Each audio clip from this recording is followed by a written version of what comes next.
This is something I just wrote yesterday, so apologies in advance. It's a little ragged. It's called Heart of a Champion. And I don't have any books for sale. Since I could remember, my older sister's house was filled with rodeo awards.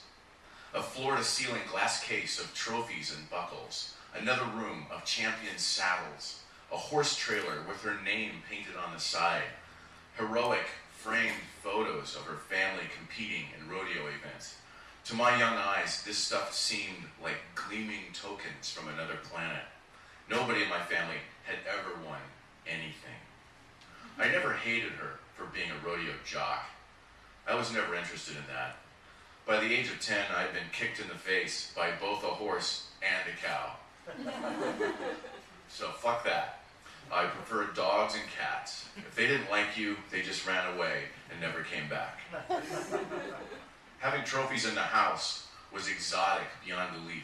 I would stare at the baubles for hours, running my sticky children's fingers along the shiny plastic and burnished tin, wondering if I would ever have my own.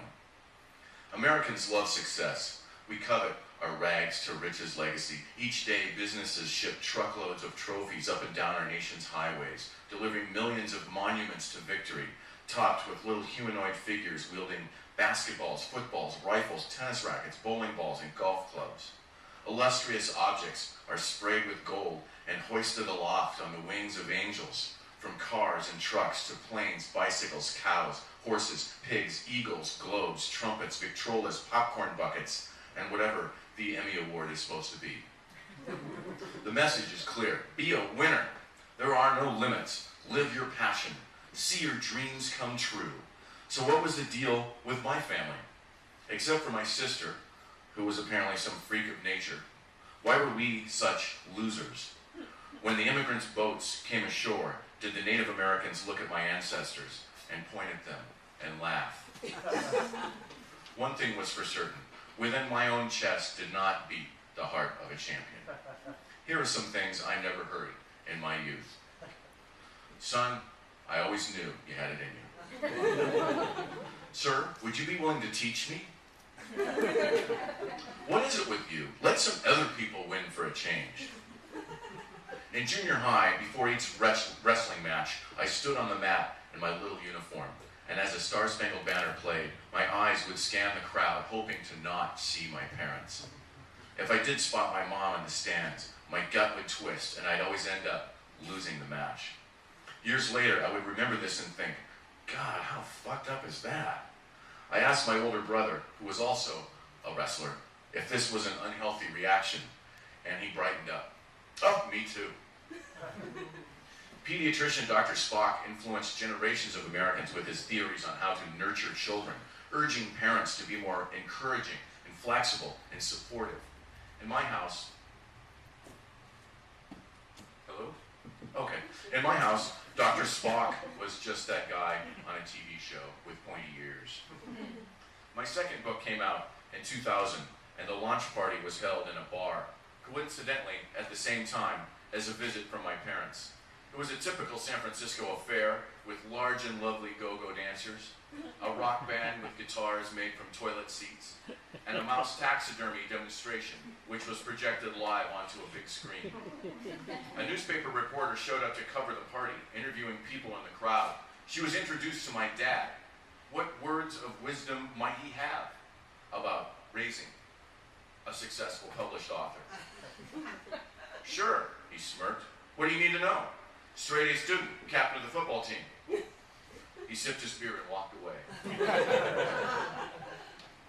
This aversion to achievement spreads beyond my immediate family, indicating a larger culture of losers throughout the bloodline. I once had the opportunity to write a replacement column for Herb King in the San Francisco Chronicle. I was pretty excited, so I brought it home to show my parents and handed the clipping to my Uncle Jake, a failed sour cowboy. He scanned the column with disinterest. No references to cows or horses. Clearly it meant nothing to him. I remarked, "Can you believe they actually paid me to do that?" He handed it back and grumbled, "They'd have to." All of this instilled in me a strong indifference for winning and champions and trophies and ribbons. And then last year, the unthinkable occurred. On a visit to my hometown, for some reason, I pulled up in front of my old high school. A janitor had stuck a rolled-up rug in the gymnasium door, so I slipped inside.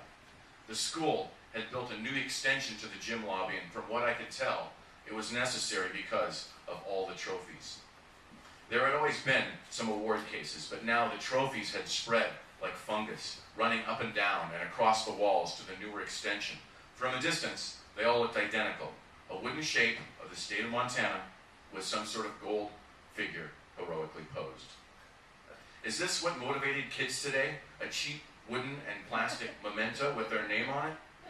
4th place for golf? I scanned the walls in vain for something from my era, the late 70s, but apparently we were smoking too much pot to be serious contenders.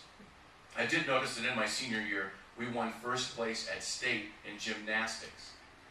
I had no idea. After Title IX opened up school athletic programs, it seemed my hometown had also cornered the market on girls basketball.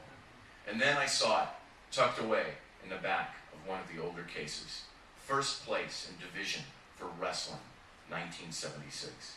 And right there, etched on the base, along with the other wrestlers and coaches, I saw my name, Jack Boulware, manager. This was possibly one of the lowest forms of valor in human history. The difference is microscopic between not winning a trophy and winning one for washing towels and jock straps.